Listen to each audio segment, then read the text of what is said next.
Hello and welcome to The Coolest Journey, the show where we dive, sometimes literally, as we are today, into the coolest stories out there. Our guests share their unique journeys at the crossroads of health and environments, always with a splash of hope, a dose of joy, and a touch of science based wisdom to help us live better while caring for our communities and our planet. Because let's face it, the coolest journey we'll ever go on is the one with ourselves and the world around us. I'm your host, Hélène Caron, and in today's episode, we are diving into a coolest journey with a second appearance from my guest, James Tennant. If you caught our previous episode, you'll remember our deep dive into the fascinating world of radio. Yes, we talked about CFMU radio as well. And James's nearly 4 decades of volunteering and working at CFMU. Well, he's back, and this time we're exploring his other coolest journey, books. James is an accomplished writer with 2 major novels to his name and the host of GetLit, his popular radio show on CFMU that airs on Thursdays from 12:30 to 1. Every week, he chats with authors, booksellers, publishers, bloggers, and more, with past guests including Gary Barwin, Zoe Whittall, and Sean Michaels. Writing has been a passion for James since childhood, and in so many ways, he's living the dream so many of us had growing up. Radio and books. That's storytelling shining straight from the heart. James Tennant, welcome back to the coolest journey. Hey there, and how are you? I am doing fabulous. I'm so happy that we're doing this part 2 of our little chat for a number of reasons, because we talked about radio the first time. And as We I was did. preparing, I know we did. And now I want to talk about books. But as I was reflecting on our conversation about radio, James, I have a few questions, and we're going to try and keep it really short because I want this to be the focus on books. But on Sure. radio, we didn't really talk about what are some of the challenges that you faced in that journey of you in radio. If you mean in terms of broadcasting myself, not Mhm. too many because it's been pretty easy. And the book Mm. show is just a matter of keeping up with it. And it's a lot of reading. I feel like I'm in school. Um, I won't interview an author without reading their book.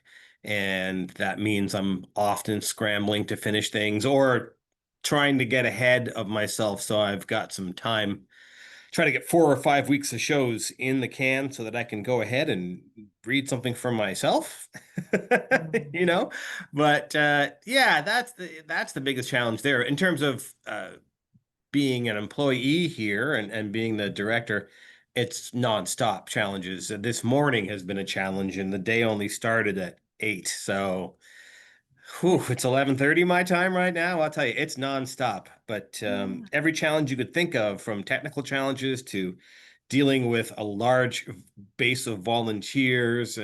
My coworker and I were bemoaning today the fact that you can't prepare for every eventuality. So, everyone, even the most informed volunteer, is going to make a new mistake or find a new tech problem, and it's nonstop and quite exhausting sometimes. So you have to I focus on the good.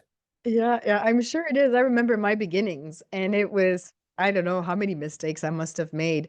And it's nerve-wracking for the volunteers behind the mic as well, right? And there's Yeah, there's quite extensive training that goes before that goes on with a person before they're actually in a show, but it's still nerve-wracking, and mistakes happen, either human error or tech error, and yep, sometimes it just is what it is, and then we have to deal with it. So you, exactly. There's a lot of, I mean, I'm the type of person who beats himself up if he makes a mistake. So when, and I'm sure people in your listenership will understand this, when you're responsible for something and it's not your fault, you still feel responsible because you're responsible for the something. So this morning something went wrong on the air, and again, nobody's fault, just a technical problem, but it's hard to not feel like you failed somehow. So you really have to sort of not play those guilt games with yourself and really come to that place where you are able to shake it off and not take it personally because it's not personal. The computer did not mess up in order to make my day hard, Mhm. but you feel that way. And you really have to, I don't know, sit with the feeling for a minute and then be done with it and then move on. Yeah, that's well said. That's well said. And I think it's from experience as well, right? The more we encounter these situations, we realize I have to let go. Just let Yeah. go. Let it flow Yeah, over, acknowledge it, but just let go because exactly. It's difficult, yeah, but it it's is. it's worth it's a practice worth pursuing. Oh, well said. And in fact, it ties back to what you were saying about you reading and being prepared for your interviews when you're talking to authors. You're doing your best to control the variables that are under your control, and then it's about letting go of those variables that are not under our control. And sometimes we think we've prepared well for something, and it's completely not what we expected. Mhm. So even those controlled variables that we thought we were, or the variables we thought we were controlling, they're really Well, not controlled. it's funny. Just a couple of days ago, I did a live event where I got to interview Chris Hadfield, the Oh my former God. pilot, former astronaut, current author, and he said the exact same thing. Now, I'm not comparing myself to an astronaut. Let's Right. make that clear. But he did say the exact same thing. It's like the training isn't about how prepared you are. It's how prepared you are for the things you didn't see coming. Mhm. Basically, is what he said. He said it more eloquently than that, but Well, we know Chris Hadfield. He is quite eloquent, and I saw him at Hamilton Place, by the way. He had a tour at one point after he retired, and he was just amazing. It was a journey about his time with NASA and the Mhm, pictures that he mhm. had, and he was playing music. It was just spectacular. So well done, Chris Hadfield. Yeah, yeah, yeah. On the topic of things that we don't control, sometimes we, doesn't matter how well we prepare, right? Nope. COVID. Yeah, Ta-da! exactly. Yeah. Well, I'd That's what argue we we want. weren't prepared at all for that, but Oh, yeah, yeah. Well, yeah, yeah. We could see some things coming, but we never ever thought it could be that way. absolutely not. And Yeah, and then exactly. this brings us back to the expression survival of the fittest is so wrong. It's survival of the ones who can adapt the best. It's And true. right? And so if we can adapt to any situation, then we know that resilience will be there. And then it gets a little easier to just see it that way to, okay, yes, the situation happened. I'm just gonna learn and let it go. Yeah, Right. for sure. Yeah. Yeah. So those are some of the challenges. And then one last question about radio. Sure. What is one or two most proud moments that you've had with the radio?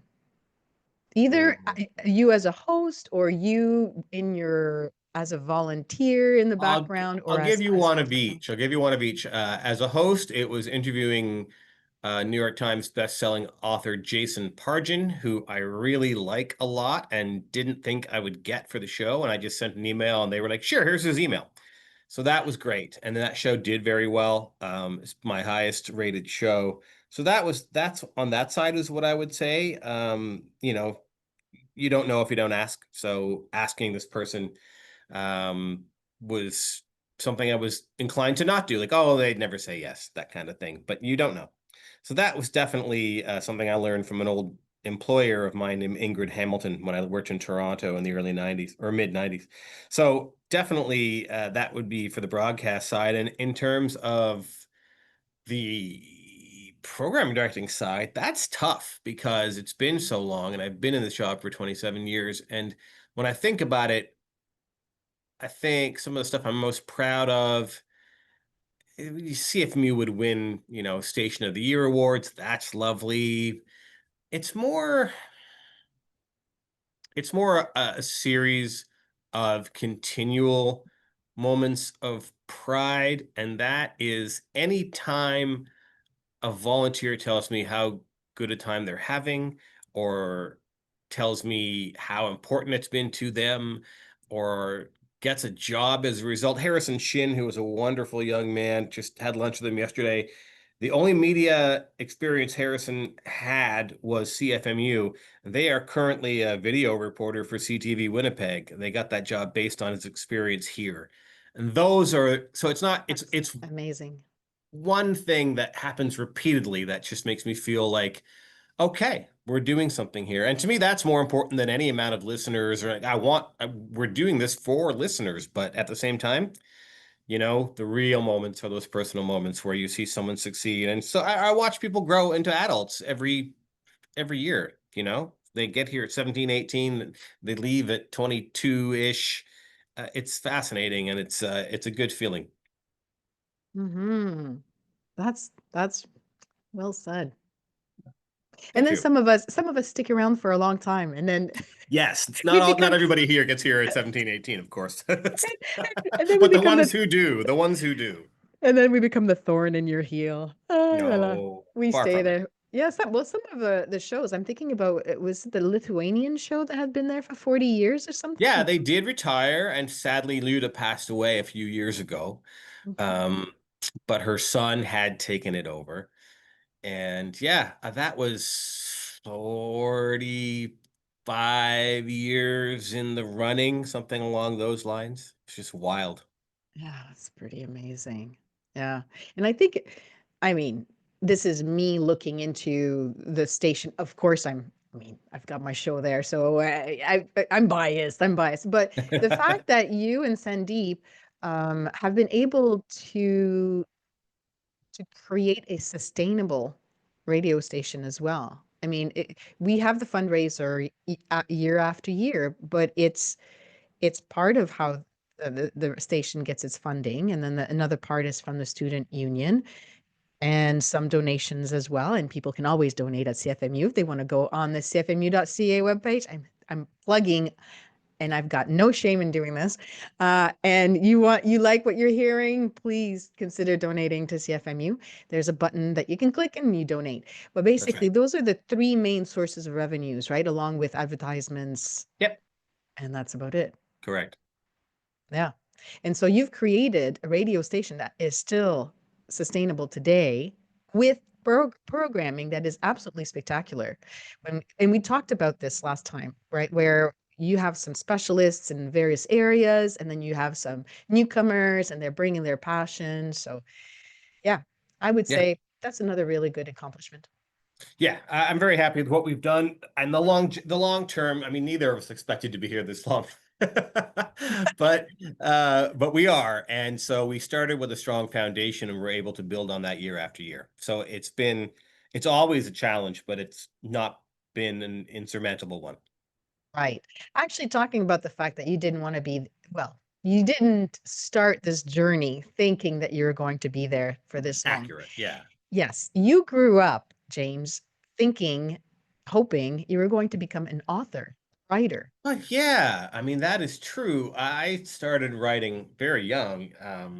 Just I can't remember it. I think I was in grade two, but I know that I wrote a story about a bunny. I've got it somewhere. My mother kept it for me, God bless her. And it got published in like the school newsletter, right? So that was Oh, cute. sweet. But I Yeah. guess I continued to do it, and I continued to like it. And I wrote my first long form thing. I mean, it wasn't a novel, but it was a long form thing. And it was, nowadays we'd call it fan fiction, because I basically just stole characters from Mordecai Richler's Jacob Tutu Meets the Hooded Fang. And in the end, it was 5 pages, top to bottom, side to side, single spaced. So I have no idea what that is, but it's thousands of words, long for a, oh, I want to say 8-year old. Maybe I was Oh, 10. I don't know. I'd have to go back wow. and do the math on that. But yeah, like just so I always wanted to be an author, but at the same time, I just wanted to write in any capacity. So I wrote what I will put in finger quotes novels all through grade school and high school. Of course, they were terrible, but I mean, that's to be expected, right? It's how you learn. Mm-hmm. And Mm-hmm. when I got to high school and university, my focus of art shifted to music, and but I continued to write on the side, and then I combined them both by becoming a daily columnist, sorry, weekly columnist for the Hamilton Spectator on sort of Generation X thoughts and issues and complaints, and that was fun. And Uh, then I from also from became a from From what year to what year in The Spectator? Oh, 92 to 94, I think it will span. Oh, maybe it was more than that. I think it spanned about 2.5 to 3 years that I did that job. So But I was just also when, a music writer. So music yeah. writing became my big thing. And it branched out there. I've written all kinds of different things, but music writing was always sort of like the number one freelance bread and butter thing. And then eventually I said, you know, I haven't written fiction in so long. I was happy to be writing professionally, being published, but I finally said, I got to get back and try to write books. And in 2005, so it was a good decade off from writing fiction, I started working on this new thing that became not one, but two novels. So, Oh, well, I remember when I started, it was not long after. I started in 2010, and it was not right. long after that you got the publishers go ahead. Or Hmm. I can't Yeah, remember how it it went. would have been at least 4 or 5 years after. Mm-hmm. Yeah. But you were so happy, and I was thrilled for you. I mean, that's a really big accomplishment. Well, it's exciting, right? Yeah, it is. It's difficult. I mean, I'm a proponent of the traditional publishing system. I know a lot of people think, oh, forget the gatekeepers, put it out on Amazon and stuff, but it's just not. I don't feel the same. So to have a publisher put their faith in me and actually put out a book as they did with The Captain of Canoe Hill in 2016 was yeah, that was a lifetime dream come true. And now, well, it wasn't with Penguin Random House, and it wasn't an international bestseller, but I mean that was never the issue. And in Canada, if you think you're going to make a living as an author, you're wrong.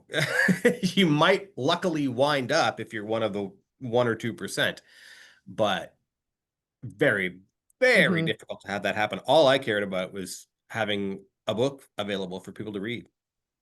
Right. And also in 2016, so there's two ways one can get published, and you can correct me if I'm wrong. You can do self-published way the method, and in Correct. which case a lot of people go on Amazon, print on demand. Yep. Maybe they'll print a run for themselves, and then they'll use that for shows or for book signings or whatever. And then the other way is through the publishers. Right. And they've really streamlined their activities through the years. So I had an aunt who was an author whom I had interviewed on my French Toast show. She passed last year. No, actually, she passed this year. But basically, she was saying that even the publishing world was really changing from when she started. She published something like over 50 titles in 30 years. And she was finding that the services that the publishers were offering were not quite the same or different than when she started. So of course they're trying to change with the times. So between 2016, when you published your first novel, The Captain, and then your next novel, did you notice any difference in how the publishers were either promoting, actually how you were dealing with the publishers, leading to Yeah. the publishing the book, and then from the publishing the book on different methods of marketing? So In let's do that the time first part. span, no, it was 6 years. The second book came out in 2022, and I didn't really see too much, but they're both with the same publisher. I just know that in both instances, my publisher was one person, more or less, and she does a great job, but the company is her. And she works with another gentleman who does poetry and things like that for her based out of Toronto, but still the company is her. So that's what you're dealing with. How much can one person do? Um, Even in season when your book is being launched, they probably have several other books being launched at the same time. It's other periods of time. My publishers had a publicist under their employee, but it's not always financially possible. And sometimes you get someone good and they just say, nope, I'm going to go do this instead. And then you have to find somebody new. And I think the challenges were the same in both instances. Okay. And then for you as an author, because we're talking about your coolest journey as an author. So for you as an author, did you feel that you could just write your book, submit it to your publisher, they would probably go through the editing process, and then you were done? Or did you have to also put on the hat of a marketer, which maybe is not so Yeah, cool a of a little bit. journey? That is required even for authors nowadays who are published by big corporate entities. You still need to pitch in big time. I feel like the publisher or publicist for the publisher should be trying to get you reviews. Not that there's very many places to get reviewed anymore. They should be trying to get you hooked up with websites like All Lit Up, and in magazines and things like that. But it's up to you to augment that with whatever you can get, to make sure you have a social media presence, and at the very least be sharing everything that they're sending out. But yeah, it's a very active process, and you really do have to do it if you want people to notice, especially in the independent publishing world where, like I said, resources are scarce and human resources are scarce. It's something that's very, very necessary. If you're an author who's like, I don't want to mess with that kind of stuff, I just want to write the book and be done with it. Well, fine, but no one's going to pick up that slack for you, not nowadays. Mm-hmm. And let me tell you, you can be published again by a big corporate entity and still feel very ignored. Unfortunately, it's often the way it goes. So, and I don't mean by the public, I mean by the publisher. If they're publishing 10 books in a season, I made that number up, but two of them are guaranteed bestsellers, they're going to sink 80% of their energy into 20% of their authors. Mm-hmm. And that's, again, just the way it goes. So it's definitely something you have to do. And I don't mind doing that kind of work, but I'm not good at doing the deep work. Like, I couldn't get myself reviews, but I can certainly share my publisher's TikTok, you know Oh what I yeah, oh mean? yeah, That and you kind can of do thing. and you So can do interviews, right? That you're yeah. good at that. Yeah. And I've been very lucky because, though it wasn't by design, doing the GetLit program has kind of kept my name out there with other authors and their publicists. So I feel like I am better known in the Canadian writing community than my books normally would have had me be known, if I said that with any syntax. You know what I'm saying? Absolutely, absolutely. No, and yeah, sometimes things just fall in place, and I guess Yeah, that's what happened with your novels. for So, sure. given all of the extra intricacies in terms of getting the book out there versus actually writing the book, which would have been you as the author versus you as the promoter of your book, Yeah. which which journey did you prefer, or is that like easy, easy, super easy I mean, author? to me, it's an easy thing to say the writing, but at the same time, sometimes writing is a complete nightmare. And it is the most frustrating thing you can ever do. It is hilarious that one constant you will hear when you talk to writers is they're complaining about writing because it's hard and you're never satisfied and you don't know if you're doing the right thing and you have a crisis of confidence every other day. I woke up the other day thinking about the book I'm currently writing and thinking, wow, I don't think my main character works at all. Am I right? Maybe, but also maybe not. Maybe I'm just too close to it to see. It's always so difficult to make the art, and I mean, parts of it come easily. It's not like the entire process is difficult. Um, and conversely, the days when you look at a paragraph and go, "Oh, that stinks," and then you rewrite it and go, "Oh, that's amazing." Those are good moments, and you take those moments and you run with them. So you are working on a third novel then. Oh yeah, yeah, yeah. So writing continues. Yeah, yeah. I think it always will. I mean, it's not something I'm not guaranteed to publish them all. That would be a lovely thing. But this new one is a little different from my first two, so we will see. I had a publisher friend actually asked me to send them the book in January, so I'm struggling to hit a January deadline for something readable, just a readable draft. I mean, it's readable now, but again, you're never satisfied, right? So make it as good Mhm. as possible and then send it off. Sounds so much like a PhD student with their thesis. Well, and it involves as much writing, that's for sure. So What does writing mean to you? If you are in this world where the world of publishing and books is really undergoing some pretty big changes. Are people Sure. still reading? Da, da, da. So what, I mean, clearly you were just saying your writing is not going to stop whether you get published or not. Hopefully you get published, but at the end of the day, it's not about becoming a bestseller. It would be great if you get it, but clearly writing is a must for you. What does that mean to you? Phew. It's a difficult question because it's been a part of me for so long. But I do know that when I'm not writing, I get edgy.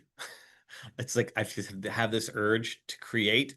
I often wish I wrote short stories because I could have so I could have something in my hands that's completed a little more quickly. Because 6 years to write a novel because I have a day job, and you need to work in it and when you can, it's a challenge. But what does it mean to me? That's a very specific question. And I don't know that I can even answer it in that as the question was phrased. I would say it's a drive that I to create that I've always had. I would say that it's expression. It's a means of expression that I find very fulfilling, and again, Hmm. almost like a necessity. For me, I treat it like, again, a second time I've used this phrase in the interview, but I feel like for me, it's a practice. It's something I do every day. It might as well be yoga. You know what I mean? Like, Right. that to me is important. Um, it means connection and communication. That's remarkably important. I mean, that's why we don't just write songs or make films or write books and then put them in a drawer. The whole point is for others to read them, and not necessarily for some kind of imagined kudos or praise, but just because the desire to share is so strong, and it's difficult to define it in words, but it's just like I really want people to read it. That's why we put it out there, you know? And I think most writers are the same. Um, is this in any way answering the question? I guess so, yeah. And it's a personal one, right? What does it mean to you, right? Like what why do you have that need to create? I've often thought about that for my need to swim. I need to be in the ocean in cold water every day. And for me, it's a reset. It gives me Right. space to think. And I'm thinking maybe for you, that need to write is the same thing. You it allows you to take a pause in your day to go into your magic world and to set everything back right and to prepare a story that you'll be able to share with the rest of the world. And storytelling, I think, is really at the core of this for you. Is it? Absolutely. Yeah. Yeah, yeah. Very, very much so. Yeah, Yeah, there's because no question. you do radio, you write, and so everything seems to revolve around And I storytelling. used my other love was theater. I did a lot of acting, and though I don't participate in it, I'm a huge fan of film. Which who knows, that could change. I could end up doing something in film as well. As I grow closer to retirement, I seem to get my hands into more pies and fingers into more pies instead of fewer. But it is often about storytelling, which is, again, from that first little story in grade two, kind of what's interested in me the most. And the most uh I'm not the most intellectual writer. I'm not the most, and no one's going to read my books and go, "Wow, that's so deep." Like, it's just not what I do, and not to say I never will, but mostly for me, I just have an interesting story I want to tell, and you can't help but notice that once you've done it, there are deeper themes that are in there. That's just sort of part and parcel with what an author does, I think. But even authors who are writing stuff that would be considered pulp, there's still deeper meanings underneath it all. But that for me almost comes secondary. It's just about sharing the story, Hmm. sharing the world you've created. Hmm.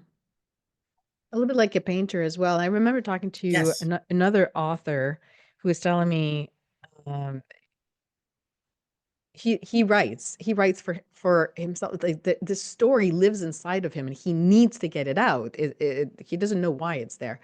Yeah. And he was saying once it's done, he just hands it over to the world.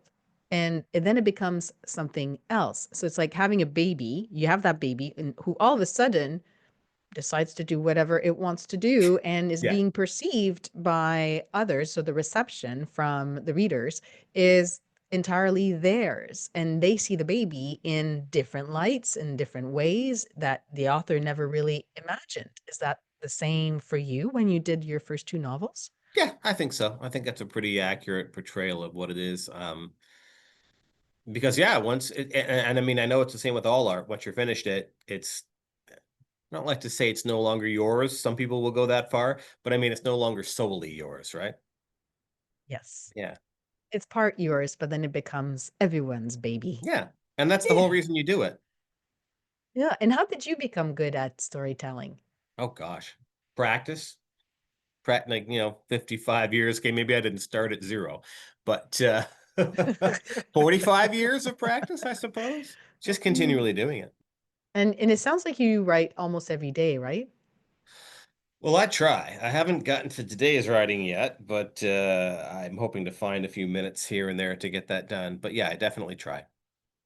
Oh, that's really good. So between writing, which is your creative output, and maybe even your therapeutic output, however you At want to see it. times, yeah. Between that and radio, which is your other coolest journey, which one do you prefer? Can you even rank your babies? Oh, it's not a matter. They're very different, right? So, I mean, I love doing the radio thing, but it is a very different kind of feeling. It's kind of like even writing freelance music stuff is different than writing fiction. So, um, I would have to say that if I had my way, I would stand up and walk out of here right now and never come back. I would happily give it all up here at the radio station to be able to write full time, but that is not happening until possibly after retirement, and we'll see how that goes. All right, so your coolest journey may still be to come. Oh, Further, the that's you know what? completely, I think everyone's is yeah, life is completely unfolding in front of us as we go along, right? We don't absolutely. we sometimes we think more about the past than we do about the future, and yet there's so much life ahead of us. Retirement is not the same as what we thought 30, No, 40 no, years ago. no, no, No, no. centenarians, they know what they're doing. Yeah, I think so. Yeah, that's where we're heading, Jamie. I know, right? Yeah, well, thank you so much, James, for sharing your passionate and surprisingly cool journey through books and radio with me today. Telling stories is an art, and I really look forward to reading more of your fiction writing soon. I read both of actually, I read the first one for sure. The second one, I can't remember if I read too much sometimes, and it was a bit of a blur, and I couldn't get my hands on the books before this interview, which I'm Of very course, sorry that's fine. about. But the first one was really interesting. And in fact, I remember giving it to someone who was heading to Newfoundland, just saying. It was a really good novel. So if Thank you. people would like to purchase your books, or they can buy it through your website, right? JamieTennant.ca. Yeah, and there's a link that goes directly to my publisher from there. Um, I don't, all of us authors are up in arms. You don't buy it from Amazon, get it from an independent bookseller. But I'm realistic. If you can't get to an independent bookseller, and also they Yeah. might not even have it because they tend to be small shops, and my book's now 3 years old. So through my publisher or through whatever website you use to buy books.